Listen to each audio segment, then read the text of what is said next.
Kalau saat lagi contoh nih bro, amit-amit ya, tiba-tiba perang ada lagi. Kan ini perang nih, ada lagi perang. Nah, crash lagi. Crash lagi kan? Crash lagi. Menurut lo yang paling baik simpen duitnya di mana? Di cash aja, apa tetap di saham lagi atau? Kalau perang itu Mending- sebenarnya paling bagus kan di emas sebenarnya. Makanya emas tuh udah naik tinggi. Nah, ini Alhamdulillah. emas. Alhamdulillah. Terima Berarti kasih. kita boleh nanti Gua bikin- nggak boleh alhamdulillah perang, maksudnya bukan. Maksudnya gua nggak. Alhamdulillah saham emasnya naik.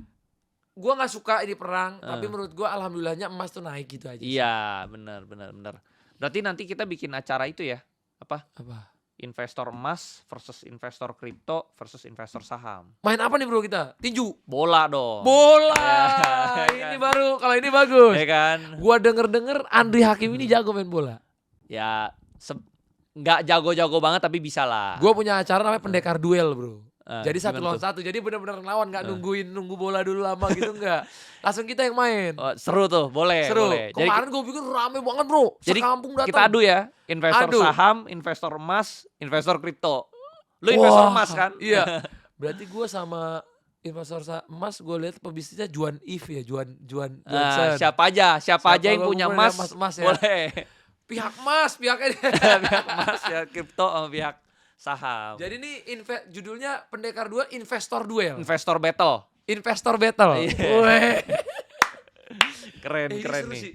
Keren. Ini seru. Keren. Soalnya tadi kita di sebelum pertandingan, sebelum podcast tuh ngomongin bikin acara bola. Cara.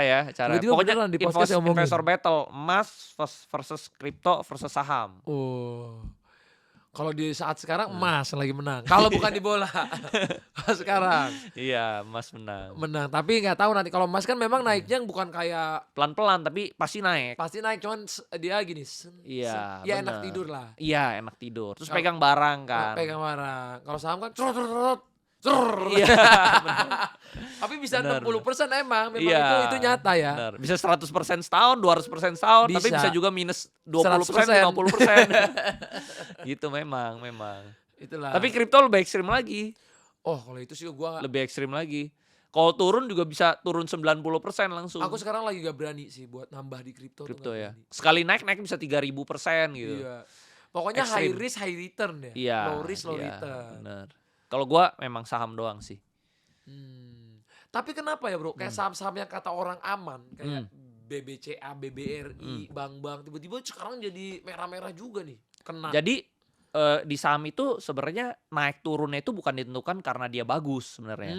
Ditentukannya itu siapa yang lebih banyak jual atau siapa yang lebih banyak beli, supply and demand.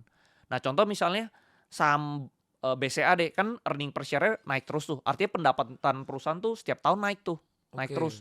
Tapi harga sahamnya turun. Nah, karena asing jualan, bro. Jadi kadang saham itu nggak selalu yang performanya bagus, kinerja keuangannya bagus itu dia selalu naik. Tergantung siapa yang jual dan beli. Tapi bagus itu salah satu sentimen supaya orang mau beli sebenarnya. Oke. Gitu. Jadi yang naik pasti bagus. Tapi yang bagus nggak pasti naik. Kayak gitu loh, bro. Nah tapi kita lihat sekarang nih mulai ada saham-saham konglo yang mulai naik. Rebound. Rebound. Betul. Ini karena diinvest sama konglonya langsung apa gimana bro? Kayaknya MSCI belakangan ini memang saham-saham Pak Prayogo Pangis udah mulai rebound.